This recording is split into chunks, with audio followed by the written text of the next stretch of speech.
और रामदेव जी महाराज की उपासना करते हुए संत श्रवण लिखविदास जी महाराज रामदेव जी महाराज की गद्दी पर विराजित हुए अमरपुरा धाम में। और उनके बाद में यह गुरु परंपरा आज 200 साल से चल रही है। तो उनमें जो प्रमुख संत हुए मैं उनका आपसे परिचय करवाना चाहता हूं, क्योंकि समाज आता है लिखविदास जी सिर्फ लिखविदास जी को ही जानता है। उनके पीछे भी उनकी वंश परंपरा में अनेक संत हुए, उनका नाम भी हमें ध्यान में होना चाहिए, क्योंकि हम इस समाज के लोग हैं। तो हमारे प्रमुख संत कौन हुए इस बारे में जानकारी होना हमारा कर्तव्य बनता है। लिखविदास जी महाराज के बाद में उनके सुपुत्र श्री ज्ञानदास जी महाराज उनके गद्दीपति हुए और इसी गद्दी पर बैठ करके उन्होंने भजन किया और अपने पिता के समान ही उन्होंने माला फेरी और जैसलमेर में सोनार परिवार के एक बच्चे को जीवन दान दिया। बोले ज्ञानदास जी महाराज की।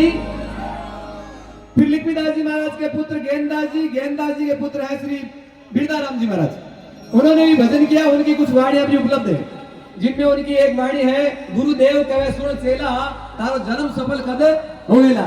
लेकिन हम लोग जागृत नहीं है तो लोग अपनी अपनी छाप लगाकर इस भजन को गा रहे हैं। ये प्रमुख वाणी श्री बिरदाराम जी महाराज की। जी महाराज के पुत्र श्री स्वरूप राम जी महाराज इस गद्दी के चतुर्थ गद्दीपति हुए और लिखविदास जी महाराज के वो प्रपोत्र हैं। वह भी अपने पिता की समाधि और पाकिस्तान के सिंध प्रांत में लाड़काने गांव में उनकी समाधि बनी हुई है। और 2012, 2014, 2017 में मैं खुद वहां गया, वो समाधि वहां पर दबा ली थी लोगों ने। मैंने जाकर के पाकिस्तान सरकार से रिक्वेस्ट की और हमने अपने समाज की समाधि पाकिस्तान में छुड़वाई और आज वहां मंदिर बन गया। तालियां बजाओ जोरदार। बोले लिखविदास जी महाराज की। जब मैंने 2012 में अर्जी लगाई तो वहां की गवर्नमेंट ने हमारी बात पे कार्रवाई की और आज वर्तमान में पाकिस्तान में भी श्री लिखविदास जी महाराज के प्रपोत्र स्वरूप राम जी महाराज की वो भी जीवित समाधि है महाराज।